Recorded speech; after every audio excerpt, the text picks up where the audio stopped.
Znači, nije interesantno.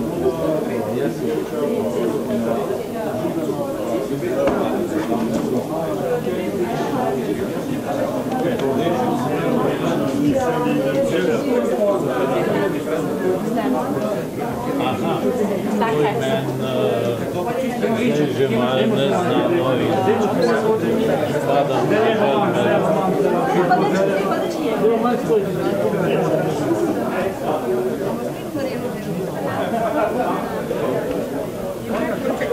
Mislim da ste prilike vrste na preseđu. Kako Krista moguće? Ja lijep pozdrav.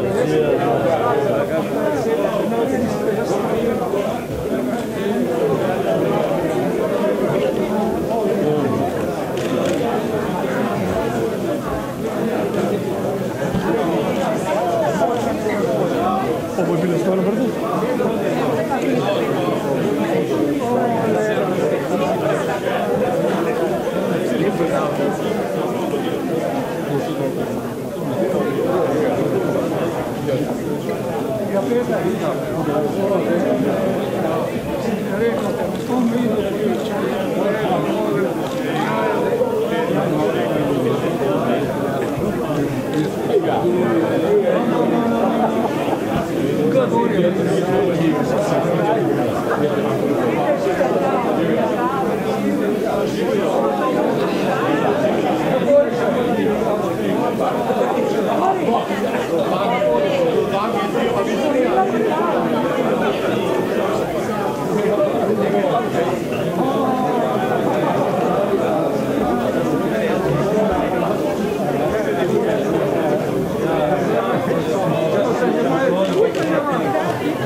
Velik sam, vidiš? Buline. Ej, to skriga.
Hvala lepa. Zdaj pa še eno, da mi je srope z žepa.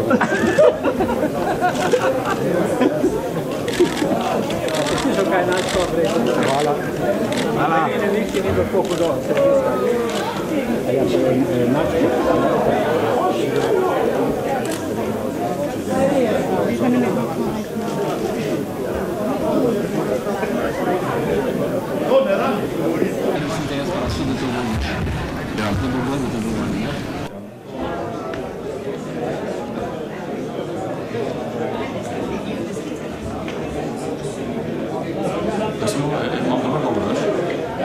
Imam dober govor. Sem da mi ne boš v kadru. Kje boš pisal? Jaz sem tam dva.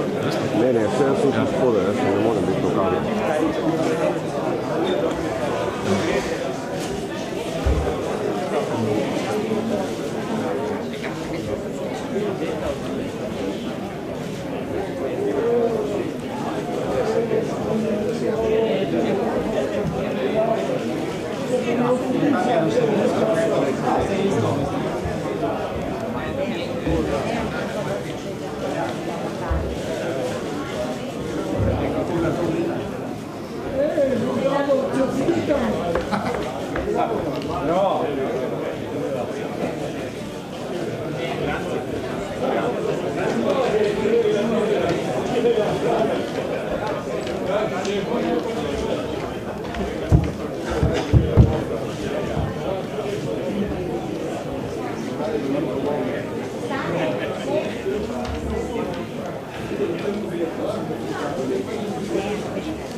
Ja, samo trenutno ga ni in ne moramo, mi moramo začeti.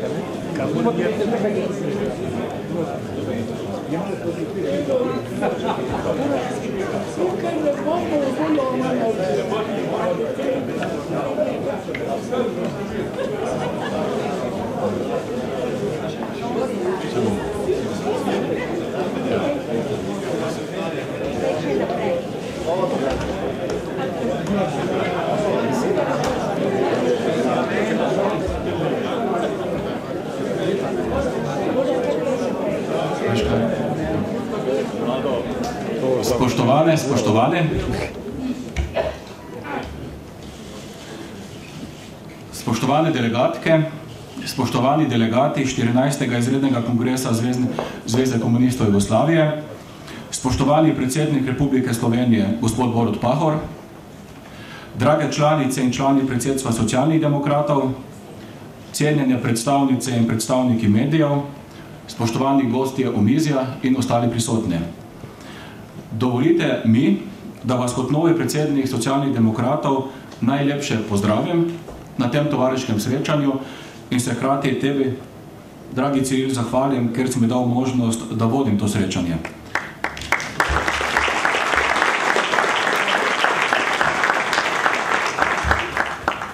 Torej, da vas pozdravim na tovariškem srečanju na spomin na zgodovinski dogodek pred 25 leti, ko je slovenska delegacija Zveze komunistov zapustila 14. izredni kongres Zveze komunistov Jugoslavije v Beogradu in s tem nepovratno sprožila proces razpada takrat še unitaristično in centralistično usmerjene Zveze komunistov Jugoslavije, s čimer je bistveno prispevala k ustvarjanju družbenih pogojev in okoliščin za pospešitev procesov demokratizacije političnega sistema v skladu z interesi republik in narodov bivši socialistični federativni republiki Jugoslaviji ter v skladu s tem tudi proces političnih sprememb in osamosvajanja Slovenije.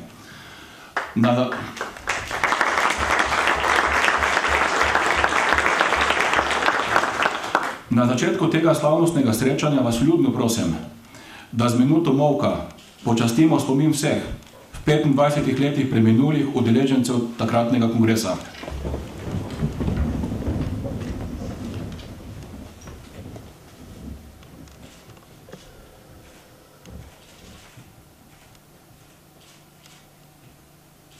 Slava jim.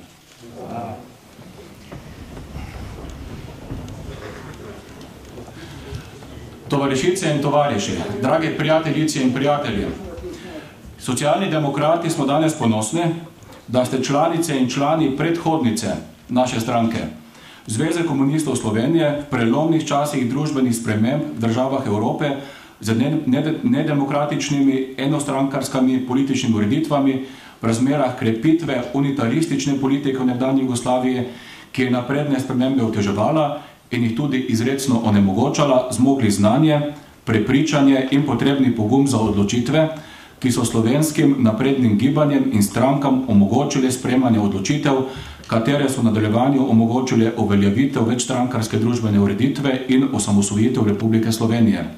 Naša dolžnost je, da zaradi zgodovinske resnice umestimo pomen tega vašega dejanja v vrsto najpomembnejših odločitev v slovenski družbi, ki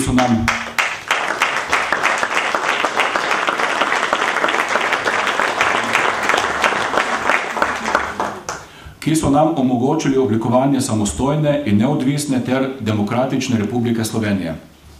Z današnjim dogodkom želimo dostojno in zgodovinske odločitvi primerno obeležiti to dejanje. Pri tem mi bodo pomagali nekateri udeleženci 14. kongresa, ki so glede na svoje funkcije v takratni Zvezi komunistov najbolj neposredno so odločali pri sprejemanju te za Slovenijo zgodovinske odločitve. In tako so z nami Milan Kučan, nekdanji predsednik Republike Slovenije.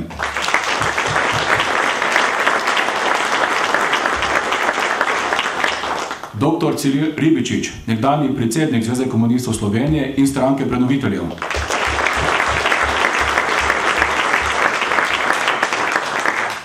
Dr. Janez Kocijančič, nekdanji predsednik Združene liste socialnih demokratov.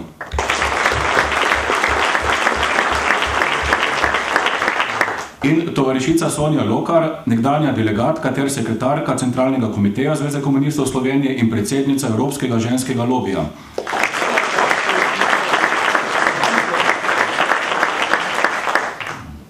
Kasneje pa še nekateri udeleženci, ki so glede na svoje naloge v tem obdobju bistveno prispevali k družbenim in političnim spremembam v Sloveniji. Takih je sicer mnogo. To ste dejansko vsi udeleženci današnjega srečanja in še mnoge druge članice in člani naše stranke. Toda, ves pomen te odločitve, vse zgodovinske okoliščine in učinke njenega sprejemanja naj opravi objektivna zgodovinska znanost. Mi s tem srečanjem le spodbujamo, da bi se objektivno in pošteno to tudi opravilo v korist zgodovine Republike Slovenije. In po teh nekaj uvodnih besedah, spoštovane tovarišice in tovariši, prijateljice in prijatelji, predajam besedo dr. Cirilu Ribičiču kot takratnemu vodji slovenske delegacije na kongresu. Ciril, izvolite. Hvala lepa za besedo. Za začetek bi prebral tisto izjavo, na podlagi katere smo odšli iz Beograda, ker se mi zdi, da bo ustvarila prav pravo vzdušje in nas spomnila na to, kaj in kako se je dogajalo takrat. Prej bi rekel samo še to, da sem prvič po dolgem času ob pripravah tega srečanja dobil občutek, da nam ni vseeno, kako se obravnava slovenska zgodovina in kakšno vlogo se v tej zgodovini priznava demokratični levici. Vsi smo kako zacpali in pristajali na to, da si drugi lastijo temeljne zasluge in da preskočijo tisto, kar je demokratična levica naredila za demokratizacijo in osamosvajanje naše države. No, takole je bila takratna izjava tovarišice in tovariši delegati. Ne predlagam dopolnila, temveč bi rad podal izjavo v zvezi z sprejemanjem te deklaracije. Za nas, delegati 14. izrednega kongresa iz Slovenije, se je ta kongres približal koncu. Večkrat smo poskusili preobrniti potek tega kongresa, Spomnil bi vas na včerajšnjo izjavo in predlog, ki ga je predlagala naša delegacija. Delegatom iz Zveze komunistov Slovenije je postalo že na podlagi doslej sprejetih odločitev jasno, da ne samo ne želite sprejeti naše pobude za prenovo ZKJ v Zvezo samostojnih republiških organizacij, ki se svobodno povezuje v Zvezo komunistov Jugoslavije, temveč ne želite sprejeti niti takšnega minimuma sprememb, ki bi zagotavljale temeljno avtonomijo, samostojnost in enakopravnost naše republiške organizacije v prehodnem obdobju do sprejema novega programa in statuta. Včeraj smo v našem predlogu med drugim zapisali, da od tega trenutka dalje ni več mogoče preglasovati celotnih republiških organizacij glede temeljnih kadrovskih, statutarnih in programskih vprašanj. Vsi veste, da je bila na današnji plenarni seji Zveza komunistov Slovenije večkrat preglasovana. Preglasovana je bila tudi tedaj, ko so proti sprejemu posameznega predloga glasovali vsi delegati iz Zveze komunistov Slovenije. Prepričan sem, da je to najboljši način za razbijanje Zveze komunistov Jugoslavije. Preglasovanje smo bili o tako pomembnih vprašanjih, kot je odnos do naših sprejetih programskih dokumentov, zavzemanje za Evropo zdaj, za varstvo človekovih pravic in svoboščin, glede federativne ureditve, celo glede temeljnega koncepta federativne ureditve in naj ne naštevam naprej. Jasno, večkrat nas moti tudi netoleranten način dialoga. In v zaključku odločitve večine na tem kongresu jemljemo na znanje, vendar te odločitve za nas niso sprejemljive in nas ne obvezujejo. Zato predlagam, da se vsi delegati iz Zveze komunistov Slovenije, ki se strinjajo, da so na žalost izpolnjeni pogoji za odhod 14. kongresa Zveze komunistov Jugoslavije, to tudi storijo, ker nočemo biti soodgovorni za agonijo Zveze komunistov Jugoslavije, v katero jo vodijo današnje vsiljevanje volje in nosilci tega vsiljevanja. Hvala lepa.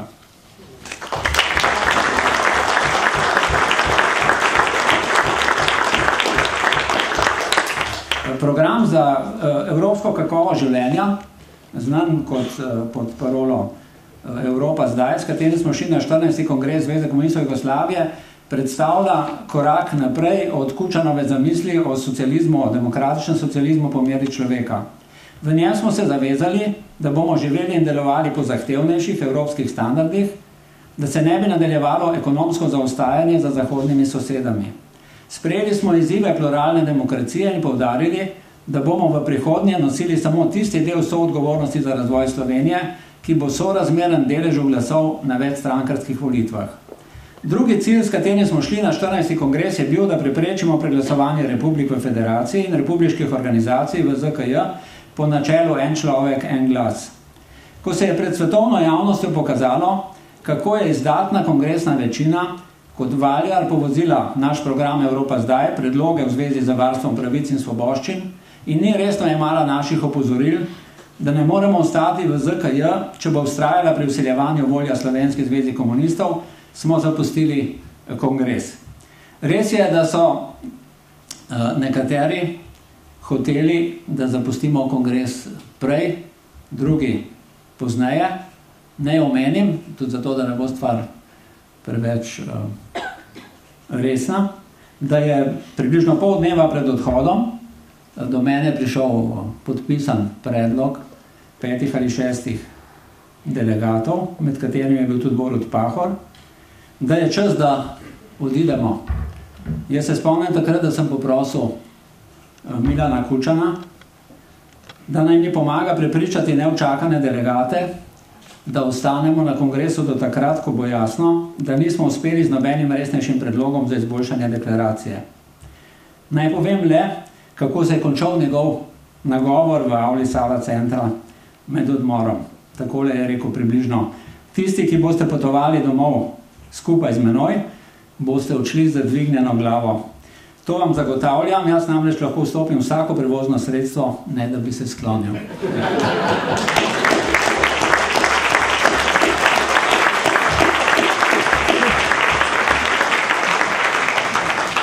No, drugi so spet hoteli, da ostanemo nekaj dlje. Mislim, da je pomemben končni rezultat.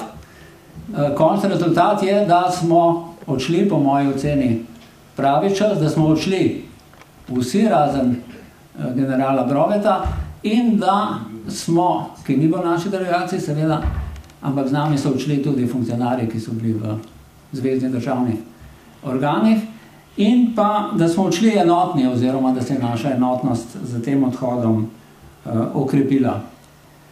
Omenjeni so bili, kot veste, nas je zapustil Štefan Korošec pred enim letom, mnogi drugi naši tovariši. Jaz bi rad omenil še nekoga, ki ni bil v naši delegaciji, pa je imel po mojem mnenju pomembne zasluge tudi za naš, za razvoj Slovenije, to je Ivica Račan, tudi že pokojen. Veste, da je takrat, čeprav moram povedati, da ni bil navdušen nad našim odhodom, ampak je odigral odločilno vlogo. Je takoj stopil za govornico, takoj terjal prekinitev kongresa in potem mi je pripovedoval, kako je, oziroma nama za Milanom je pripovedoval na Otocu, malo po kongresu, kako neverjetno je užival, ko je 5-6 ur Slobodan Milošević ga gledal v oči, kot da bi ga hotel hipnotizirati, da bi ga prepričal, da ne ostane na kongresu. Jasno, Miloševiću naš odhod ni škodoval v borbi z drugimi na tem kongresu. Nasprotno, Hrvati in drugi, ki so bili takrat naši zavezniki pri demokratizaciji, so po našem odhodu bili v slabšem, ne v boljšem položaju.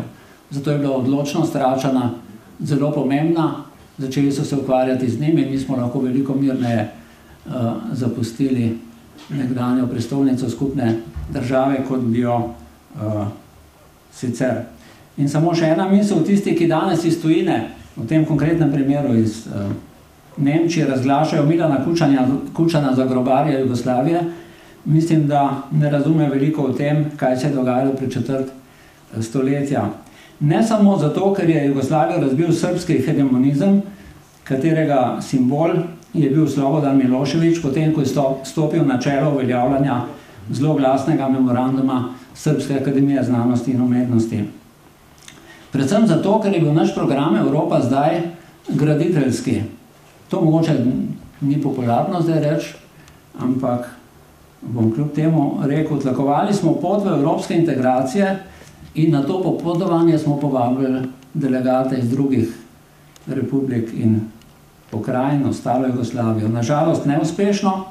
Vsem, ki jim danes Evropska unija postavlja veliko strožje pogoje za vstop, kot jih je Sloveniji, ni treba razlagati, kako velika napaka je bilo ploskanje ob odhodu slovenskih delegatov z kongresa, da o 100 000 mrtvih in milijonih prisilno preseljenih v boju za prevlado večjih nad manjšimi narodi niti ne govorim. Hvala lepa.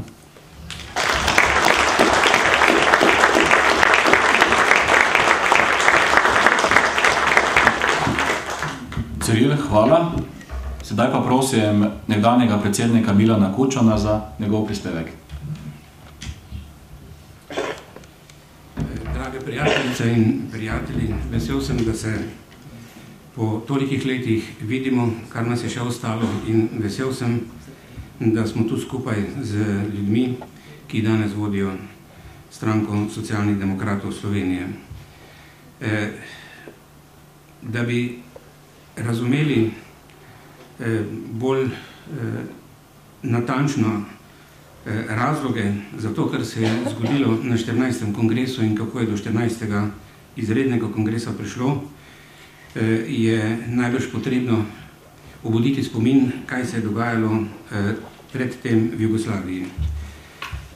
Konec 80. let, oziroma v drugi polovici 80. let, se je do skrajnosti zaostrila jugoslovanska kriza, ki je bila globalna, imela je gospodarske, politične, moralne in socialne dimenzije, povzročala je veliko negotovost, brezperspektivnost, konflikte med republikami, znotraj republik in pripeljala je do popolne blokade države, kar je kasneje po že končani vojni proti Sloveniji na mirovni konferenci ugotovila tudi ta mirovna konferenca na predlog tako imenovane Badenterjeve arbitražne komisije. Takrat so v tej krizi kot iskanje izhoda bili soočeni zelo različni koncepti različni pogledi na ureditev in prihodnost Jugoslovanske federacije, na smer in vsebino družbenega razvoja in na vlogo Zveze komunistov v tem razvoju. In predvsem se je takrat ponujala z množično podporo vizija Jugoslavije, ki bi bila urejena centralistično, unitaristično in z avtarkijo zaprto pred procesi, ki so takrat že označevali sodobno Evropo.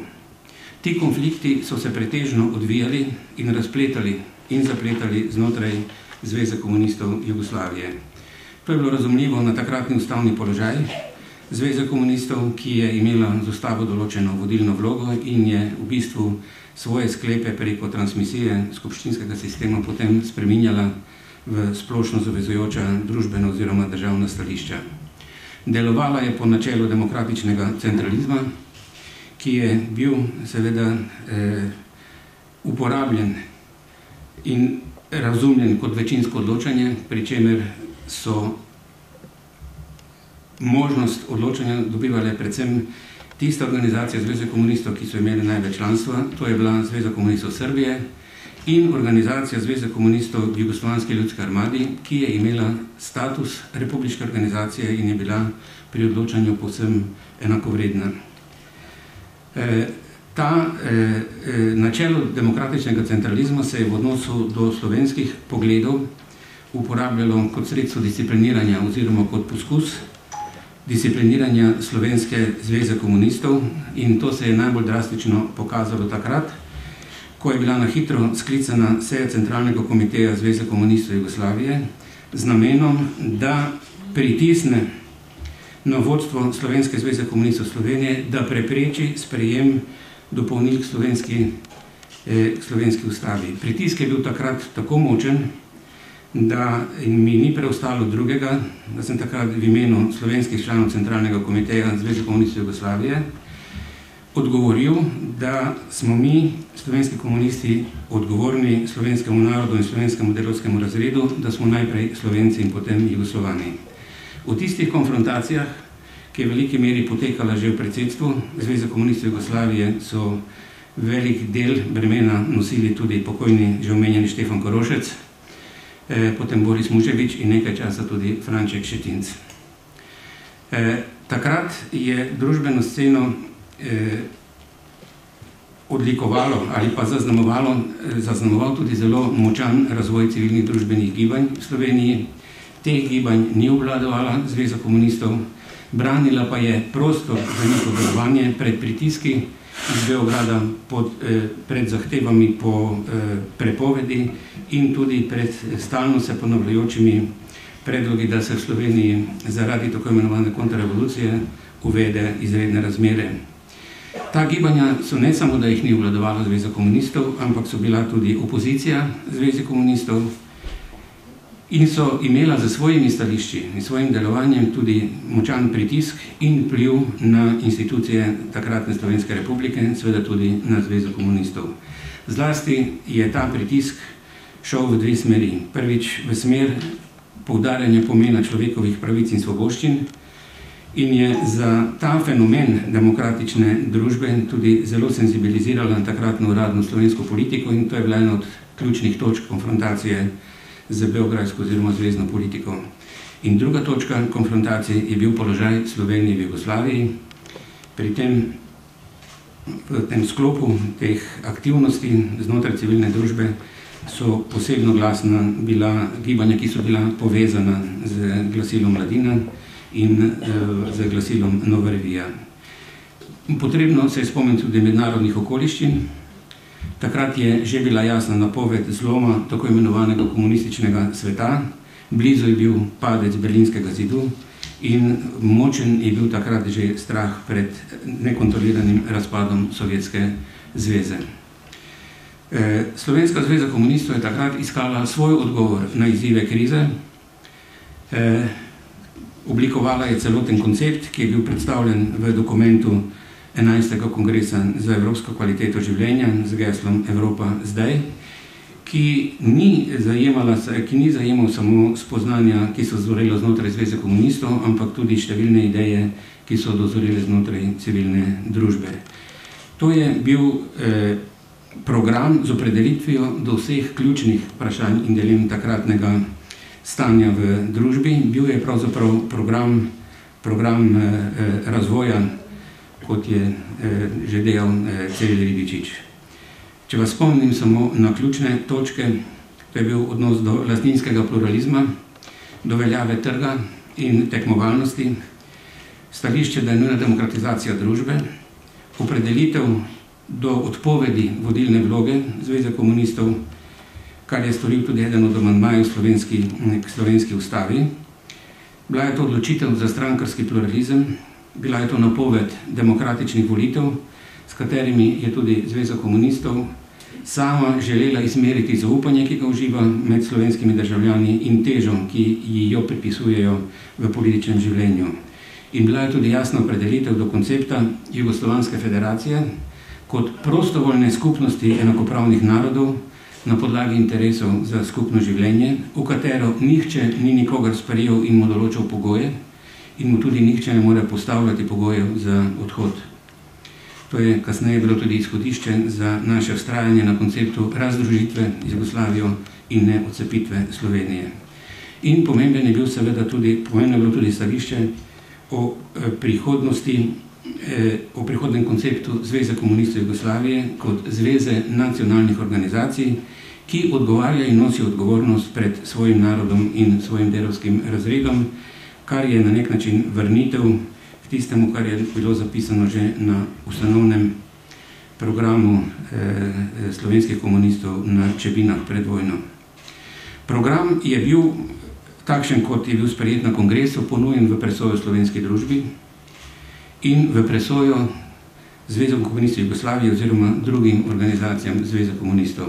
In to bi vas rad spomnil na neko stališče, ki se tudi danes z tega vidika zdi pomembno, ki smo ga takrat sprejeli, da mi svoj program ne moremo in ne želimo nobeni od organizacij, ki skupaj z nami tvorijo Zvezo komunistov Jugoslavije, prisiliti, da našo usmeritev sprejmejo za svojo, kar je praktično pomenilo, da tudi mi nismo pripravljeni sprejeti vsiljevanja drugih konceptov.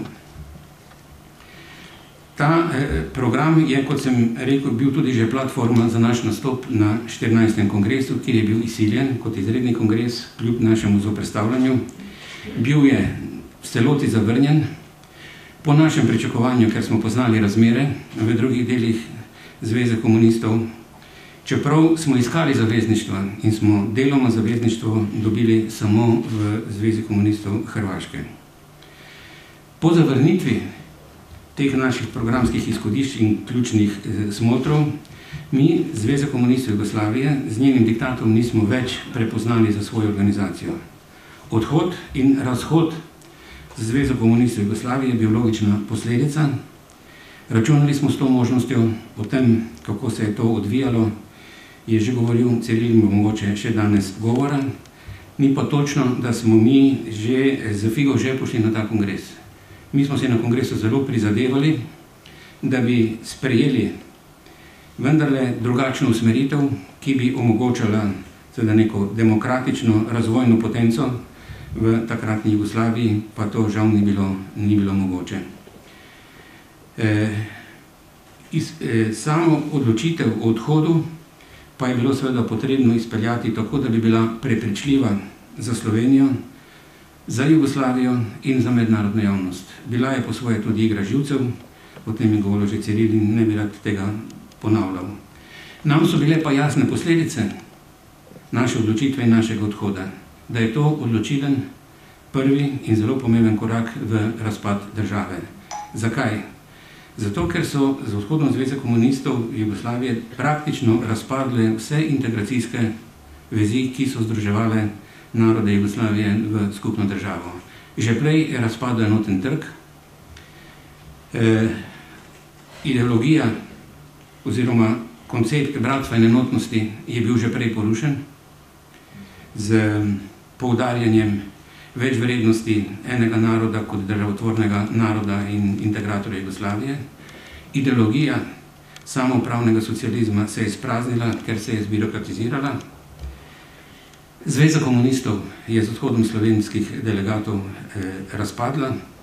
Ostala je samo jugoslovanska armada, ki pa seveda takšna, kot je bila. Nikjer na svetu, pa tudi seveda v Sloveniji ne more biti, oziroma v Jugoslaviji ni mogla biti integracijski faktor, in to se je seveda tudi pokazalo potem, ko je napadla Slovenijo po razglasitvi samostojnosti. Program za evropsko kakovost življenja je bil tudi naš program oziroma naša platforma za volitve spomladi leta 90. Rad bi vas spomnil, da je takrat naša stranka dobila na volitvah največ glasov kot posamična stranka. Je pa seveda večino takrat odnesla koalicija Demos, ki je znotraj sebe imela dogovor o tem, kdo bo pravzaprav tisti, ki bo sestavljal vlado, in v tej vladi nas ni bilo. Zveza komunistov je bila, to bi rad poudaril, za tem svojim programom pripravljena na družbene spremembe, bila je pripravljena tudi na osamosvojitev kot dejanje slovenskega naroda, ne kot dejanje enega dela slovenskega naroda proti drugemu, kar se danes pogosto pojavlja. Pri tem se nam je zdelo, da je zelo pomembna legalnost vseh naših odločitev, zato so bile tudi postavljene pravne podlage z spremembo slovenske ustave, ob seveda že itak zagotovljeni legitimnosti, ki je temeljila na pravici naroda do samoodločbe.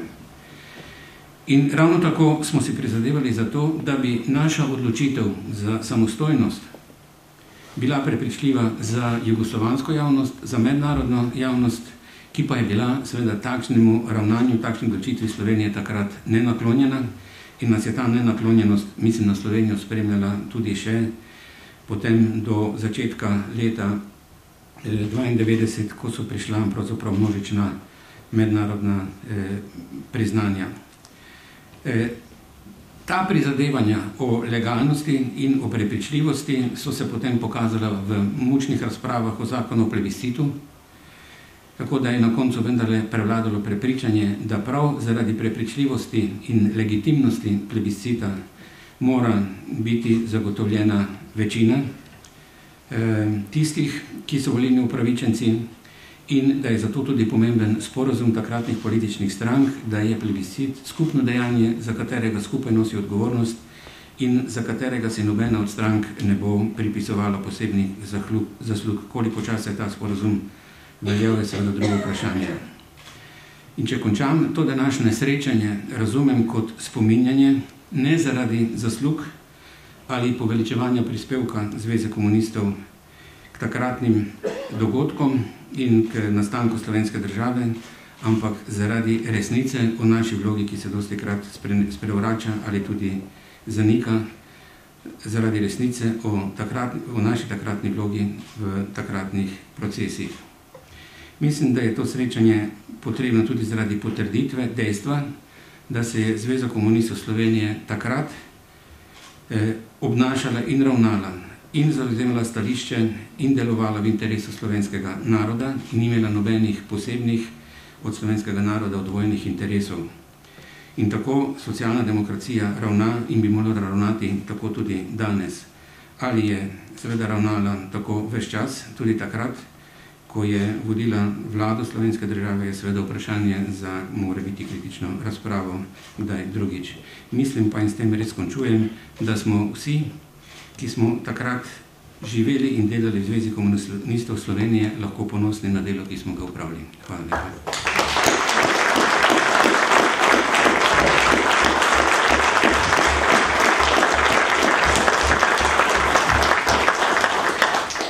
Predsednik, hvala. Janez, izvoli, beseda je tvoja. Hvala lepa, spoštovani predsednik Republike, Borut Pahor, predsednik stranke magister Dejan Židan, drage tovarišice in tovariši, drage delegatke in delegati 14. izrednega kongresa Zveze komunistov Jugoslavije. 25 let je dolga doba, četrt stoletja.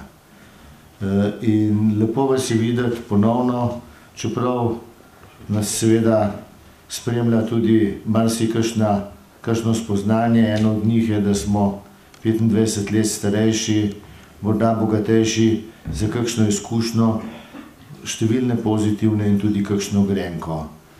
Naš odhod iz 14. kongresa Zveze komunistov Jugoslavije je bil veliko in hrabro dejanje. Ni bilo to lahko dejanje in ni bila lahka odločitev. Mislim, da bi veljalo kar potrditi tisti oceni, ki je v znamenitem dokumentarcu o razpadu Jugoslavije, ki ga je pripravila britanska hiša BBC, da je bil to tisti korak, ki je praktično pomenil konec Jugoslavije, ker je zginilo vezno tkivo, Zveza komunistov Jugoslavije, ki je to držalo skupaj, vsa nadomestna tkiva, Jugoslovanska ljudska armada, koliko lahko rečemo ljudska, nadalje srbski nacionalizem in vse ostalo, pa se je pokazalo kot izrazito nezadostno, da bi to mnogonacionalno državo držalo skupaj. Naj v tej zvezi omenim tudi mnenje, ki sem ga slišal včeraj na nacionalni televiziji liderja opozicije, da to dejanje ni v ničemer prispevalo k samostojnosti Slovenije in da smo slovenski komunisti zapustili kongres Zveze komunistov Jugoslavije zato, ker smo se bali romunskega scenarija. Nismo se bali romunskega scenarija, ker razmere med Slovenijo in Jugoslavijo ter Romunijo niso bile primerljive, najbrž v Romuniji niso imeli niti samoupravljanja, niti delegatskih odnosov, niti politike neuvrščenosti. Mi smo odšli zaradi lastnih spoznanj, zaradi lastnega programa. Imeli smo prepričljiv program o evropski kvaliteti življenja in prepričljivo usmeritev, da krenemo po poti razvoja evropskih narodov. Kot taki smo seveda odšli z kongresa, potem, ko smo izčrpali vse možnosti, da bi Zvezo komunistov Jugoslavije popravili od znotraj. Dali smo vrsto amandmajev o človekovih pravicah, o različnih drugih vprašanjih. Jaz sem, če se spomnite, dal zadnji amandma o Zvezi zvez, o Zvezi enakopravnih republiških organizacij, ko so bili vsi ti amandmaji zavrnjeni, moram reči, z določenim zavezništvom tudi v drugih delegacijah, vendar večinsko zavrnjeni, mi v tej organizaciji nismo imeli več kaj iskati. Mi smo prišli do spoznanja, da je bila Jugoslavija in Zveza komunistov Jugoslavije, ki je krenila po poti srbske nadvlade, na podobni poti, kot je bila 60 let prej Avstro-Ogrska, na poti, da se iz družbe enakopravnih narodov spremeni v temnico narodov. Odšli smo vsi, do zadnjega, torej vse delegatke in delegati Zveze komunistov Slovenije. Ni nam bilo lahko oditi, zato ker smo dolgo vrsto let svoje ambicije in razmišljanja odkali v perspektivo Jugoslavije, ampak odšli smo v trenutku, ko smo ugotovili, da je ta projekt v celoti zavožen. Seveda, tovarišice in tovariši, ko gledamo danes na naš odhod, se spominjamo tudi, kako je to potekalo. Bile so neučakanosti, ampak to je bil bolj vihar v kozarcu vode. V bistvu je šlo za to, da obrazložimo mednarodni javnosti, zakaj smo odšli. Da to ne izpade prestižen odhod, ampak odhod, ki je zasnovan na globokih argumentih. In to prepričljivost, to verodostojnost smo po mojem mnenju dosegli, čeprav se je ta proces moral nadaljevati še vrsto let. Šlo je za vprašanje, kot se danes zelo moderno vsakih 5 minut reče, kredibilnosti. Mi smo odšli na verodostojen, na kredibilen način. Naj vas spomnim, da je bila takrat najbolj skeptična, kar se tiče našega odhoda in razpada Jugoslavije, evropska in svetovna levica. Prepričani so bili naši tovarišice in tovariši v drugih državah, da Slovenija mora ostati v Jugoslaviji, zato da bi bila katalizator notranjih trenj in da ne bi prišlo do nekontroliranega, tudi do krvavega razpada te države. In potrebno je bilo veliko naporov, da smo naše sogovornike v drugih organizacijah, v Evropi, socialno-demokratskih organizacijah, socialističnih organizacijah v Evropi prepričali, da Slovenija ne more biti talec odnosov v Jugoslaviji, da naša kritična masa, naša sposobnost, da demokratično delujemo na razvoj te države, ni bila tako velika, da bi to lahko dosegli in da je edini način, da kadar pride do nepremostljivih nasprotij v neki državi, da se ta država razide. Mislim, da smo to naredili na hraber, na dostojanstven način. Mislim, da smo naredili tudi ob upoštevanju nečesa, kar se danes često pozablja, da nismo to naredili na način, ki bi izzval takoj in v mnogo večji meri, kot se je kasneje to dogodilo, oborožen spopad in nepotrebne žrtve med našimi ljudmi. In če lahko zaključim, bom predsednik z tvojim dovoljenjem rekel še dve misli o današnji naši stranki in naši organizaciji. Na plebiscit in odločili z velikansko večino, da želimo živeti v samostojni in suvereni državi. To je bilo ob koncu leta, ki je bilo polno protislovnih, kompliciranih, vendar prelomnih dogodkov, brez katerih na koncu velika večina naših ljudi pred četrt stoletja ne bi mogla s tako enotnostjo sprejeti tako usodne odločitve za našo prihodnost. Spomnimo se. Začetek januarja ustanovitev Demosa. Konec januarja 1990 slovenska delegacija zapusti Jugoslovanski partijski kongres. To okrepi demokratične tendence, vsekakor se ne morejo vrniti stvari nazaj. 8. aprila imamo prve demokratične volitve. Dobimo skupščino, ki je bila vsaj v družbeno-političnem zboru izvoljena po absolutno demokratičnih principih. Dobimo predsedstvo, prvega predsednika predsedstva. Kasneje se oblikuje prva demokratično izvoljena vlada. Tukaj bi veljalo omeniti tudi spravno slovesnost na Rogu, poleti tega leta. Veljalo bi omeniti v tem kontekstu Poljče in odločitev Demosovih poslancev, da se zamisel o plebiscitu sprejme in premisli. Dogovor šefov poslanskih skupin in političnih strank, da pride do skupnega stremljenja za uspeh plebiscita. 17. decembra prvi postroj slovenske vojske in 23. decembra torej plebiscit. To je opus ne vseh, ampak verjetno najbolj prelomnih dogodkov pred 25 leti, ki nam kažejo eno pomembno sporočilo za današnji jutrišnji čas. Če se potrudimo imeti skupno vizijo prihodnosti, ni tako nepremostljivih razlik med nami, da ne bi skušali ali z njimi živeti, ali pa jih celo premoščati v skupno dobro. In mislim, da je leto 2015, leto, v katerem moramo seveda absolutno svojo intelektualno in vso drugo osredotočenost posvečati sedanjim in prihodnjim problemom.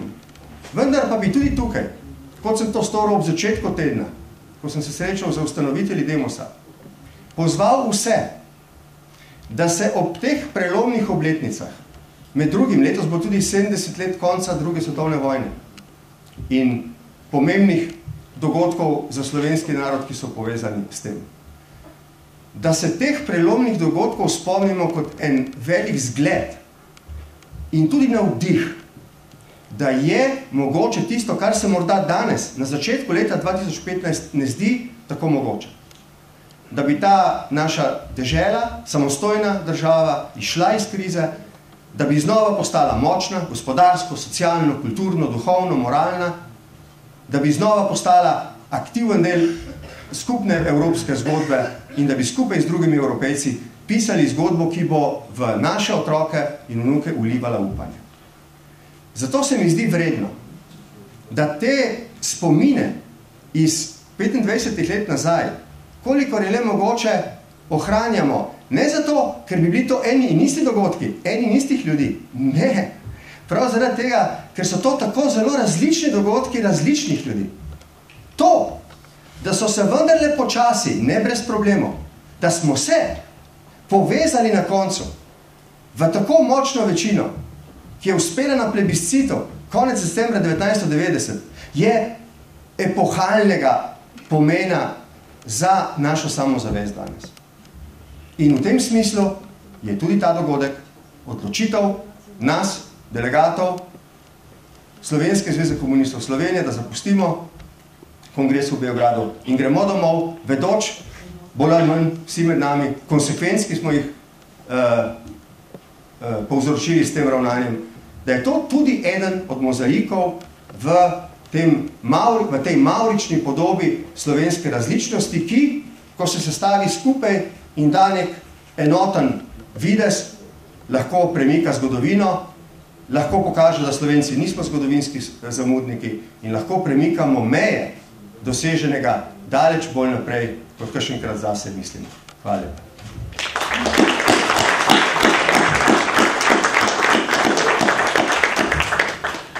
Hvala, predsednik.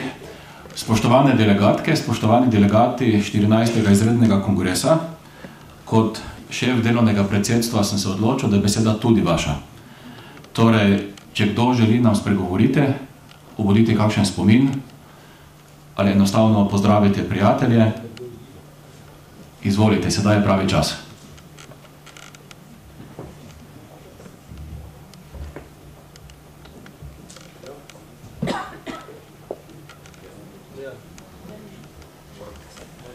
Gojko, tako zadaj sediš, izvoli. Lahko tukaj spredaj.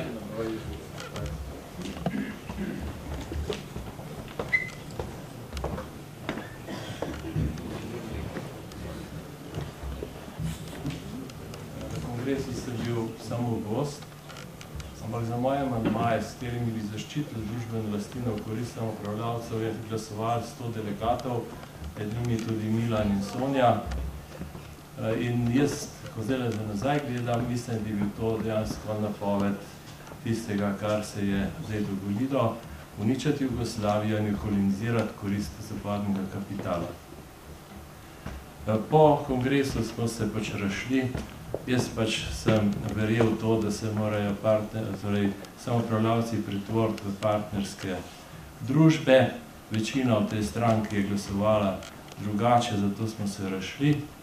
Zdaj bi pa predlagal, da to, kar je zdaj Sonja govorila o tej pravljici, o Marksovi asociaciji proizvajalcev, a veste, v naši družbi, predvsem tudi po podlagi mojega strokovnega in siceršnjega dela, taka podjetja živijo in predstavljajo elito slovenskega podjetništva.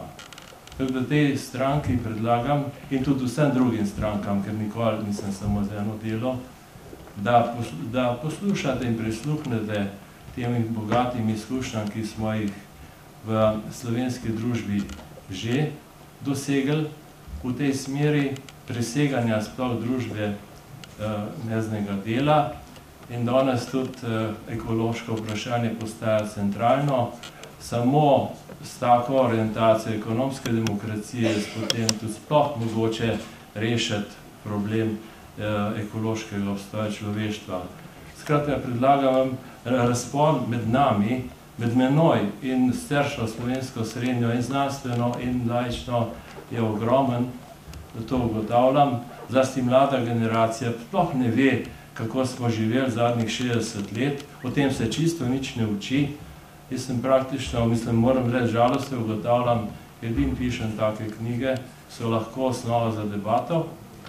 Zdaj danes sem poslal kolega Židan predlog, da bi na osnovi zakona o denacionalizaciji družbene lastnine tisto, kar se še rešiti da v tej državi, rešili. Kajti katastrofa je, da tudi ta stranka vztraja pri tezi, da so recimo ustvarjalci elektrike, ki so jo sami ustvarjali, noben drug, v bistvu kaznovani zdaj, da bojo oni kupnino plačevali tujemu kupcu ali pa Heliosa. Mislim, kako morate nekaj tazga sploh prenesti? Demos je podržaval družben kapital. Kako da tega ne rečete? Demos je kontrarevolucija. Zgodovinsko, historičen. Mislim, to sploh ne izkoriščate niti tistega, kar bi lahko. Ampak ne bom molil. Predsednik, predlagam, da se dobimo in konkretno pogovarjamo. Znanja je zadost.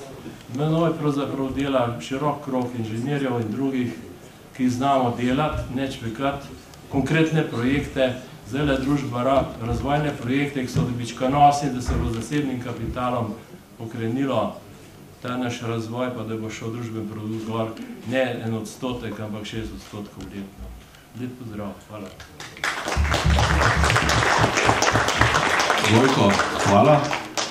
Spoštovane delegatke, spoštovani delegati, bi še mogoče kdo rad spregovoril?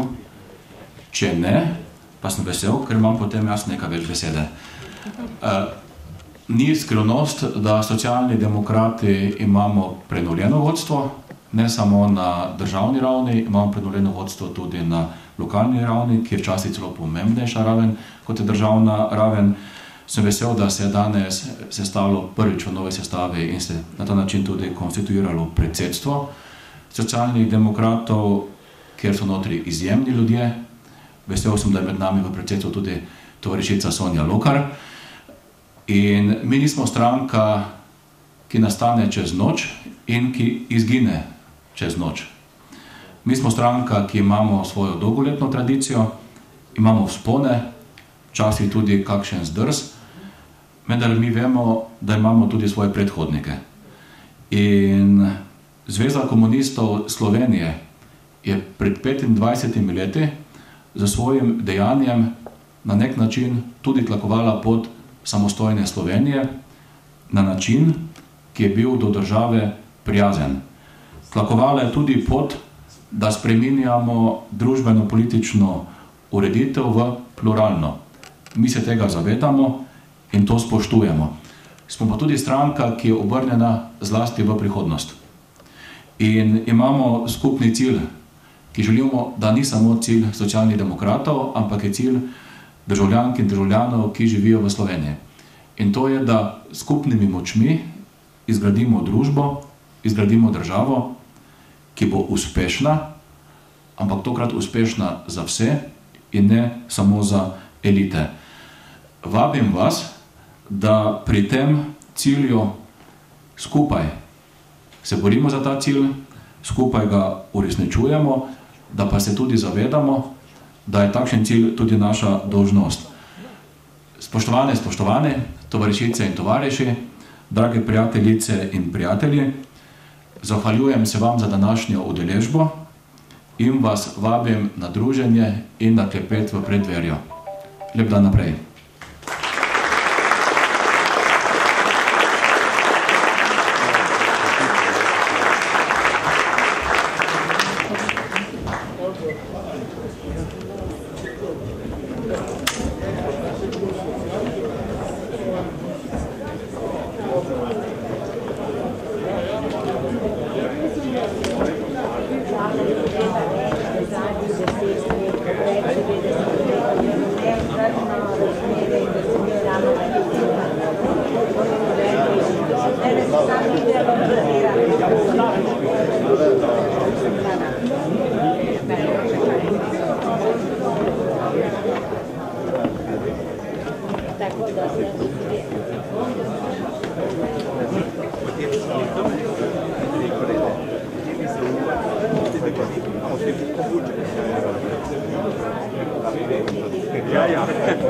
Ja. Še kar na Radovljici. Ajde.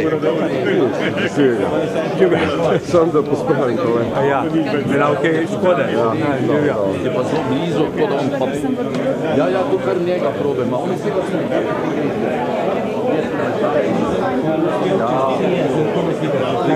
Kaj je tam, so ti starejše,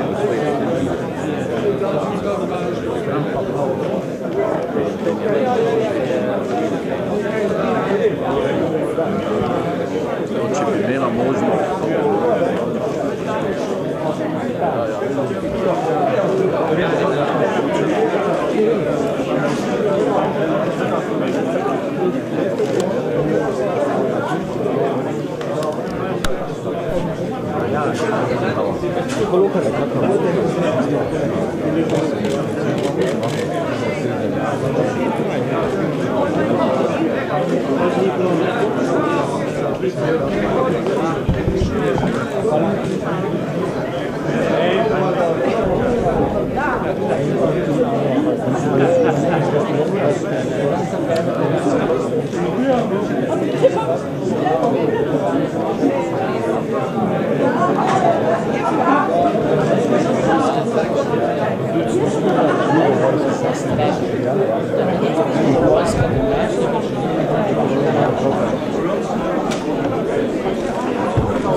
Zdaj je rekel, da se vsi zberemo, ker ne bo dal dvakrat.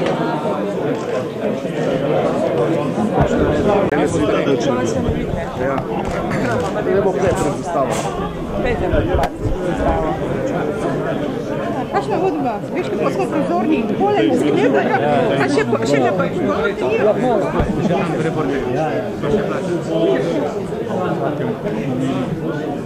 Boste kar klene stopil, to ga imamo zadnje, malo lepše.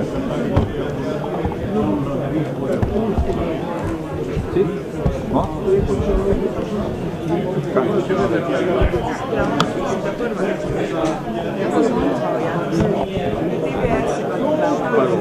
Mojca, pejt na desno.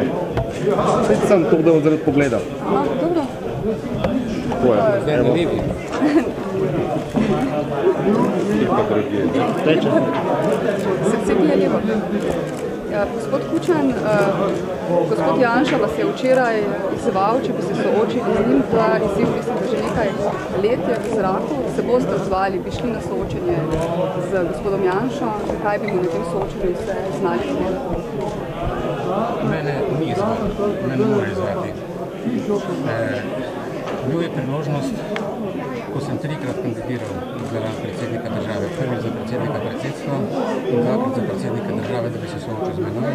Ni imel poguma, ne vem, o čem bi se lahko soočil zdaj, ki so že 14 let tako rekoč odmaknjeno aktivnega političnega življenja. Nasprotoval sem slikanju slovenskega političnega prizorišča, ki ga on vsajno siljuje, da je to prizorišče pravzaprav poligon, razpet med antagonizmom dveh ljudi. In tretjič, nikakor ne mislim sodelovati v norosti dela slovenske politične serenje slovenske, ki odlika pozornost od pravih problemov te države. Gospod Kučan, 25 let po odhodu iz Kongresa Zveze komunistov, kje je po vašem mnenju Slovenija danes, 25 let kasneje? No, v nekaterih izhodiščih, ki so bila takrat postavljena v celotnem tistem prelomnem letu 90 in že tudi v drugi polovici 80-ih let, jaz mislim, da je doseženo veliko in da so tudi v veliki meri uresničena. Seveda nekatera tudi niso uresničena in je tudi, kot se mi zdi danes, pot do njihove resničitve mora biti oddaljena enako ali še bolj, kot je bila takrat.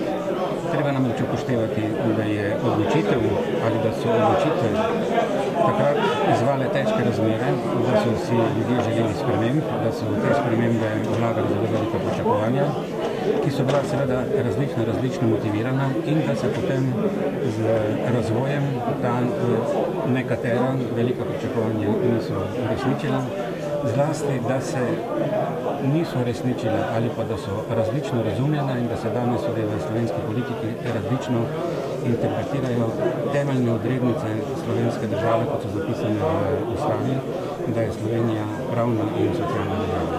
Danes, 25 let od samostojnosti, se znova oživlja razprava o nacionalnem interesu in pa seveda o tem tretjem valu privatizacije. Kakšno je vaše stališče do te privatizacije? Ali Slovenija mora prodati oziroma uveljaviti to privatizacijo podjetij, ki so državne lasti? Najprej v nacionalnem interesu. Jaz mislim, da vsaka zrela nacija mora imeti jasno definirane svoje nacionalne interese. In da ti nacionalni interesi ne morejo biti samo v polju politike, ne morejo biti samo v polju mednarodne investicije države, ne morejo biti samo v polju kulture, ampak da morajo imeti seveda jasno oblikovan interes tudi na področju gospodarjenja z nacionalnim premoženjem. Noben narod, nobena nacija, nobena država ne more biti suverena, če ta suverenost nima tudi materialnega temelja. Sedanje razprave o privatizaciji pa so seveda tipično slovenske. Na eni strani imamo zavzemanje in gibanje proti privatizaciji, na drugi strani imamo gibanje za privatizacijo, pravega dialoga, pravega pogovora o tem, kaj hočemo z slovenskim nacionalnim bogatstvom, pa ni. Ni strategije. Odgovor, da je edini razlog za privatizacijo oziroma za razprodajo družbenega premoženja, pri čemer imamo razliko med prodajo in razprodajo, da ne bi izgledalo, da nasprotujem tudi prodaji, je pa, da je država slab lastnik. Država ni nujno slab lastnik, so stranke, ki si po vseh volitvah državo prilaščajo in jo razumejo kot svoj plen. In če bi seveda konsekventno sledili tej logiki, potem enostavno ne znamo upravljati tudi za svojo državo. Torej, če me vprašate, jaz bi šel po poti najprej strategija, da vemo, kaj je za upravljanje funkcij države potrebno, da ostane v državni lasti in katere so tiste stvari, ki se mi lahko brez škode odpovemo in s tem objasnim recimo zavedanju, kaj za kupnino, za pošteno kupnino za te stvari tudi želimo početi. Gospod Kučan, eno vprašanje z to strategijo oziroma prodajo. Premijer je zadnjič na naši televiziji dejal, da od tega spiska 15 podjetij, ki ga je sestavila vlada Alenke Bratušek, ne namerava odstopati, da je to velika zaveza, ki jo je dal državni zbor. Na tem spisku je denimo tudi veliko podjetje Telekom, isto podjetje, ki ima dobiček, ki prinaša državi toliko in toliko milijonov na leto. Ali bi vi podjetje Telekom dali iz tega spiska? Kaj bi vi svetovali recimo današnjim politikom? Kaj narediti s Telekomom? Ga prodati? Mislim, da ima predsednik vlade prav, ko govori o tem, da se z verodostojnostjo države ne gre igrati.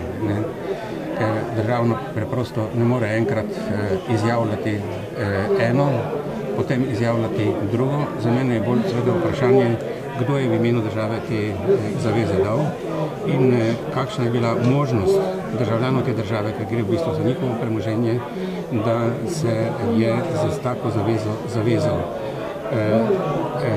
Teh 15 podjetij je pač nek seznam, ki jaz ne vem, kako je nastal, ampak se prav ob njem kaže, kako velika napaka oziroma kako velika pomanjkljivost je, da se je ta seznam storil, ne da bi država imela strategijo upravljanja in usode svojih državnih podjetij. Če razumem prav, kritizirate vlado Alenke Bratušek v tem smislu in tudi vse ostale vlade prej?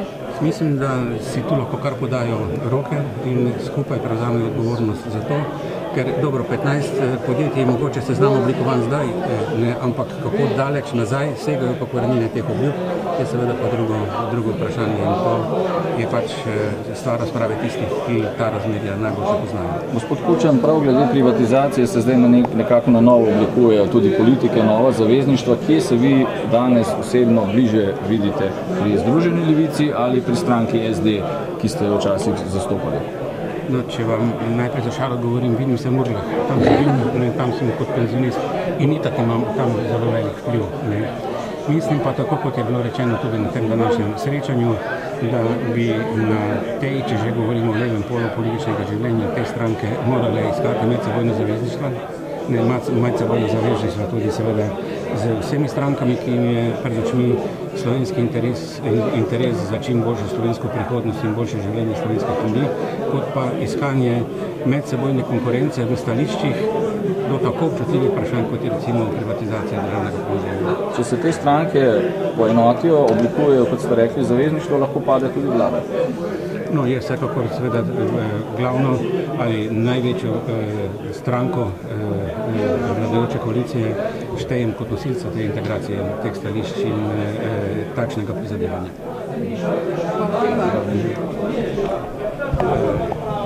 A od tega, kako se že reče, požar reporta ni nikogar? Zdaj bili mi ni možnost, mislim, na kaj vprašati.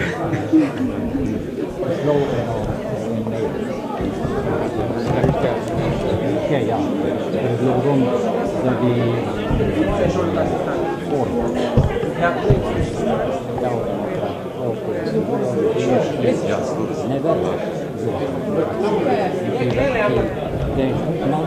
novinarji so razli odpora. Kdo hudičo pa ve, da se ceka za 7 podjetij, ne, za dakovske plačice. Kdo pa ve, da jaz nimam nobene veze, ne s policijskim, ne sodnim, ne CK-jevskim, ampak raziskovalnim. In tega ljudje ne vejo. Tisto predlog, da prosim, da bi vodstvo dalo eno kratko predstavilo. A se da?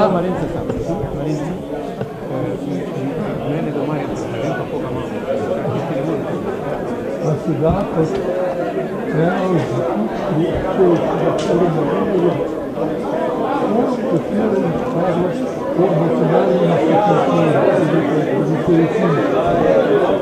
predlog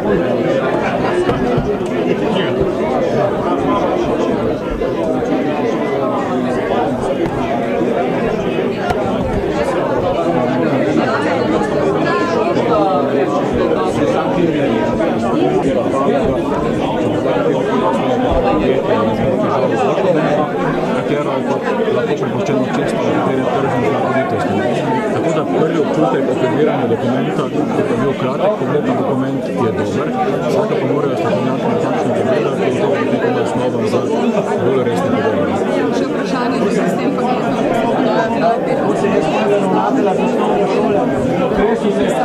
Vložena je peticija, organizacija Združeni levice napovedujejo celo referendum. Slišala sem tudi podobne glasove strani nekaterih vaših članov, da ste bili pripravljeni na referendum, če se bo denimo podal Telekom, stališče vodstva SD-ja. Je znano vsaj od kongresa naprej in je bilo enotno. In to je, da je sedaj tudi čas, da se začne razprava in se tudi lahko posežejo v sam seznam.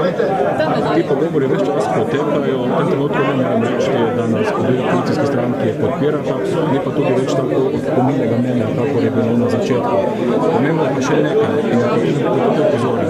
Vse koalicijske stranke pa zelo jasno povemo, da kakršni koli postopki potekajo, morajo pa potekati v celoti transparentno in da kriteriji morajo biti takšni, da se upošteva cena, ne samo cena, ampak tudi delovna mesta. Tako da razprava ni zaključena. Nisem pesimist, da bi povedal, da se nič ne bo spremenilo. Jaz verjamem, da bo koalicija zmogla da naredi korak naprej, ampak korak naprej mora narediti v državnem zboru, ne v vladi, ker vlada več o tem ne odloča. No, ampak v državnem zboru je možno, ne vem, da se ta seznam 15 podjetij spremeni, glede na to, da je zavezal državni zbor, da se sprejel in da ste sodelovali v tisti vladi pri sestavljanju tega seznama. Ja, to ni skrivnost, tudi naši poslanke in poslanci so takrat podprli seznam in sedaj tudi bomo, da so razmere resno drugačne kot takrat. In tam, kjer se kaže suverenost, je tudi tam, da če se zadeve spremenijo, da imamo pravico podajanja ljudi, popraviti takšen pogovor in tudi spremeniti. Govorice o razkoku oziroma državo znotraj SMC-ja, zanimanje postala skupina SD-ja, da ne bi se del poslancev SMC-ja priključil vaše stranke, ravno po tem vprašanju privatizacije, jer se lomijo, jer se lahko poznajo. Bere marsikaj, ampak nobenih tovrstnih informacij pa v resnici ni. Jaz si želim, pa to je stranka si želi, da bo ta vlada stabilno delovala vsa 4 leta. Ko rečem stabilno, pomeni tudi stabilno, kakšne potrebne nujne ukrepe je sprejemala. Stranka Socialdemokrati smo bili vedno, tudi v prejšnjih vladah, eden izmed teh stebrov politične stabilnosti, ki je v državi pomembna in potrebna, in bomo tudi se aktivno trudili, da bo tudi v tej vladi tako.